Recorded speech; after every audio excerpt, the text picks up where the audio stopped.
नमस्कार मंडळी, मराठी किचन कट्टा या यूट्यूब चॅनलवरती आपले अगदी मनापासून स्वागत। बाहेर पाऊस चालू आहे आणि गरमागरम वडापाव खायला कोणाला नाही आवडणार।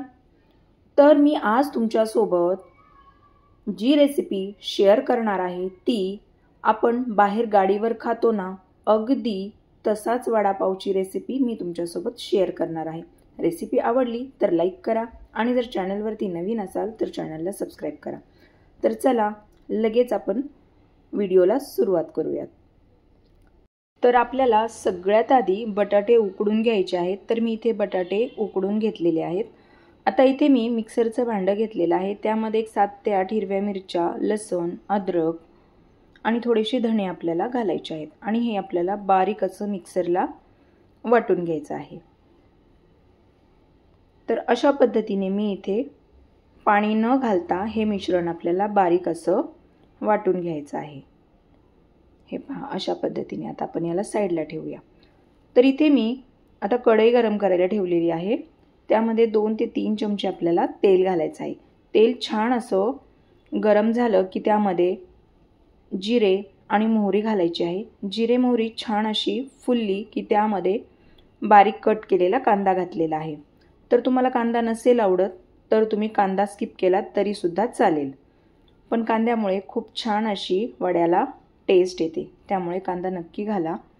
आता यामध्ये थोडंसं मी इथे कढीपत्ता पण घातलेला आहे, बारीक कट केलेला कढीपत्ता सुद्धा घातलेला आहे। कांदा छान असा परतून द्यायचा आहे। आता कांदा छान असा परतला की यामध्ये मिरचीचं जे आता आपण वाटण बारीक करून घेतलेलं होतं ते घालायचं आहे मिश्रण। कमी गॅसवरती आपल्याला चांगलं आता हे 2 ते 3 मिनिटं परतून घ्यायचं आहे। तेलामध्ये छान असा मसाला परतला गेला की त्यामध्ये थोडीशी हळद घालायची आहे। तर इथे मी अर्धा चमचा हळद घातलेली आहे। तर आता हळद घातल्यानंतर सुद्धा 2 ते 3 मिनिटांसाठी याला आपल्याला चांगलं असं परतून घ्यायचं आहे। आता हे मिश्रण चांगलं परतलं की यामध्ये थोडासा इथे मी कांदा लसूण मसाला घातलेला आहे। हा ऑप्शनल आहे, तुम्हाला घालायचा असेल तर घाला, जर आवडत नसेल तर इथे तुम्ही स्किप पण करू शकता, पण कांदा लसणाच्या मसाल्यामुळे या भाजीला खूप छान अशी टेस्ट येते। तर आता इथे मी बटाटा बारीक असं करून घेतलेला आहे। आता हे घालून घ्यायचं आहे आपल्याला थोडं थोडं करून। आता सगळं बटाटा मी बारीक केलेलं यामध्ये घातलेलं आहे। आता कमी गॅसवरतीच आपल्याला हे सगळं मिश्रण परतून घ्यायचं आहे।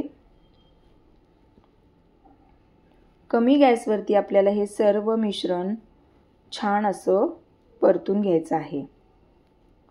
तर हे पहा, आता आपलं हे सर्व मिश्रण परतून घेतलेलं आहे।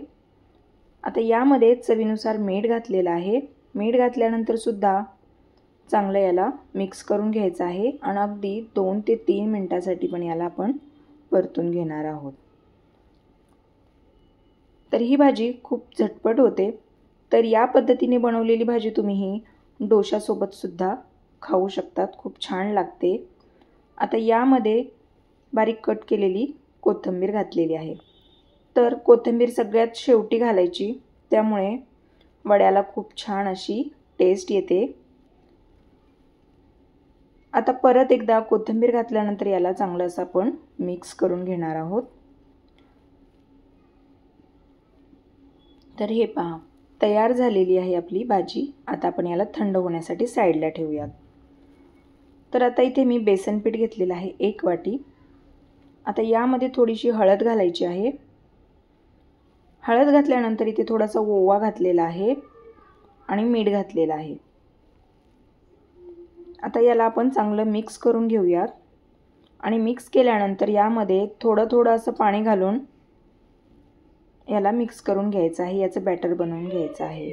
हे पहा, अशा पद्धतीने याचं बॅटर आपल्याला बनवून घ्यायचं आहे वड्यासाठीचं। जास्त पण असं पातळ नाही करायचं, जास्त जर पातळ केलं तर वड्यावरती कोटिंग राहत नाही आणि वडे जास्त तेल पितात, त्यामुळे थोडंसं दाटसरच ठेवायचं आहे। तर इथे मी अशा पद्धतीने वडे बनवून घेतलेले आहेत। तर आता आपण याला तळून घेऊयात। तर इथे मी कढई गरम करायला ठेवलेली आहे, यामध्ये तेल घातलेलं आहे आणि तेल छान असं गरम झालं की यामध्ये आपल्याला वडे तळून घ्यायचे आहेत. तर तेल सुरुवातीला कडक असं गरम करायचं चांगलं आणि नंतर गॅस कमी करायचा. यामुळे आपले वडे हे खूप छान आतपर्यंत तळले जातात, आतून ते कच्चे राहत नाहीत.